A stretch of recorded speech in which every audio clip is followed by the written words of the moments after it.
हनुमानगढ़ जिले के संगरिया कस्बे में रतनपुरा चेक पोस्ट से पहले जेपी नड्डा का जोरदार हुआ स्वागत। यहां पर बीजेपी के विधायक, एमपी और प्रदेश के अध्यक्ष सतीश पूनिया और यहां के कार्यकर्ता अध्यक्ष बलबीर बिश्नोई व आम कार्यकर्ता यहां पर उपस्थित रहे। और हरियाणा की सीमा से जैसे ही राजस्थान की सीमा में जेपी नड्डा ने प्रवेश किया, यहां पर उनका भव्य स्वागत किया गया है। आपको बता दें कि वे वैसे हनुमानगढ़ जिले के निजी कार्यक्रम में आए हुए हैं और यहां स्वागत सत्कार कर यहां पर एक तरह से बीजेपी कार्यकर्ताओं के अंदर नया जोश भरने का यह प्रयास जरूर किया गया है। और यहीं पर उनका स्वागत होने के बाद वे हनुमानगढ़ के लिए रवाना हुए हैं। कल भी वे हनुमानगढ़ के अंदर निजी कार्यक्रम में शिरकत करेंगे। इस मौके पर बीजेपी के प्रदेश अध्यक्ष सतीश पूनिया का इस कार्यक्रम के बारे में और हनुमानगढ़ की जो यात्राएं की जा रही हैं उसके बारे में क्या कहना है, आपको सुनाते हैं, सुनिए। आज भारतीय जनता पार्टी के यशस्वी राष्ट्रीय अध्यक्ष श्रीमान जेपी नड्डा जी हालांकि पारिवारिक कार्यक्रम में शिरकत करेंगे हनुमानगढ़ में, लेकिन भारतीय जनता पार्टी की और भारतीय जनता पार्टी के नेताओं का एक विशेष चरित्र है जिसमें वो पारिवारिक कामों के साथ जनता से संबंधित और पार्टी के संगठन के कामों को भी तवज्जो देते हैं। और इसलिए इस क्षेत्र के जितने हमारे किसान भाई हैं, जितने हमारे सिख भाई हैं, उनके साथ उनका संवाद होगा। इस क्षेत्र के कुछ प्रमुख लोगों से, पार्टी के प्रमुख लोग भी रहेंगे, सामाजिक लोग भी रहेंगे, सामाजिक संगठनों के लोग भी रहेंगे।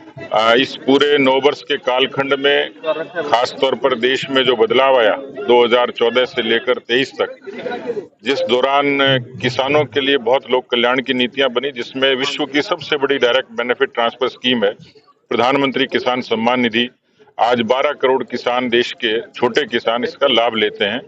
इसी तरीके से नागरिकता संशोधन कानून के जरिए हमारे जो हिंदू और सिख भाई थे, जो अफगानिस्तान, बांग्लादेश और पाकिस्तान में अपनी जमीन पर आना चाहते थे, लौटना चाहते थे, उनके सम्मानजनक उनकी वापसी के लिए उस कानून को लेकर आए। करतारपुर साहिब बॉर्डर के उसको धार्मिक आस्था के लिए उसको खोला गया। हमारे पवित्र गुरु ग्रंथ साहब को अफगानिस्तान से सम्मान लाया गया। ऐसी अनेकों जो हमारे वीर बाल दिवस है उसकी घोषणा की।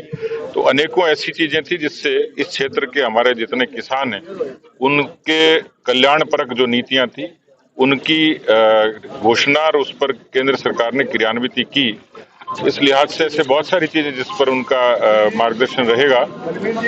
छोटी विजिट है लेकिन कल उस कार्यक्रम के बाद वापस जाएंगे। हिंदुस्तान में यदि तानाशाही लोकतंत्र के साथ जुड़ती है तो वो चरित्र कांग्रेस के साथ जुड़ता है। इस देश में आपातकाल लागू करना, 100 से ज्यादा बार 356 का दुरुपयोग करना, ये उनके चरित्र में था। लेकिन कांग्रेस का चरित्र और कांग्रेस के नेताओं का चरित्र कितना गिर चुका है कि जिसमें उन्होंने प्रधानमंत्री पद की गरिमा को भी नहीं बख्शा।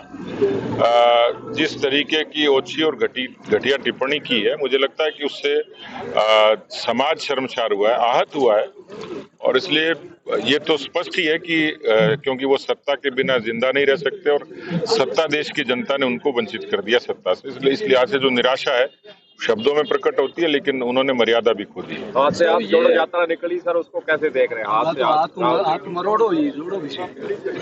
मुझे लगता है कि पहले तो इस टाइटल पर ही ऐतराज है। उन्होंने भारत जोड़ो की कही, तो देश को तोड़ने वाले जब भारत जोड़ो का टाइटल रखते हैं तो वो भी, मुझे लगता है कि भारत की जनता सच को सब जानती है किस तरीके से देश का विभाजन हुआ।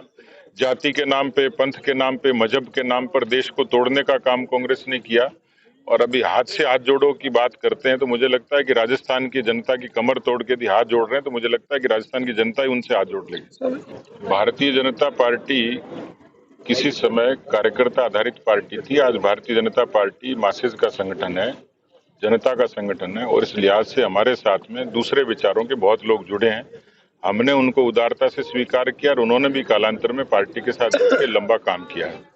और इसलिए जब वैचारिक संघर्ष होता है तो आज साफ दिखता है कि राष्ट्रवाद के विचार के नाम पे बहुत लोग जुड़ते हैं और हमने भी उनको स्वीकार किया है।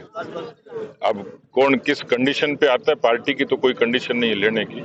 यहाँ इस विचार से जुड़ेंगे, काम करेंगे और भविष्य में मान लो किसी की उत्कंठा, आकांक्षा है तो पार्टी के जो मापदंड है उस पर वो चीजें तय की जाती हैं। जहां तक उम्र का सवाल है, ये पार्टी के संसदीय दल को तय करना है।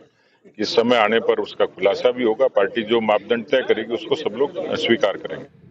बीजेपी के राजस्थान प्रदेश अध्यक्ष सतीश पूनिया ने कहा कि कांग्रेस की हाथ से हाथ जोड़ो यात्रा हो, चाहे हम भारत को जोड़ो यात्रा हो, ये सिर्फ कांग्रेस का कौंसला है। और वहीं दूसरी ओर उन्होंने कहा कि पीएम मोदी के द्वारा और बीजेपी सरकार के द्वारा किसानों के लिए अनेकों योजनाएं लाई हैं, गरीबों के लिए अनेकों योजनाएं लाई हैं। इसी के योजनाओं को देखते हुए राजस्थान के अंदर हम 2023 में बीजेपी की सरकार बनाएंगे और 2024 में केंद्र में बीजेपी की सरकार बनेगी। आगे देखते हैं क्या माहौल बनता है।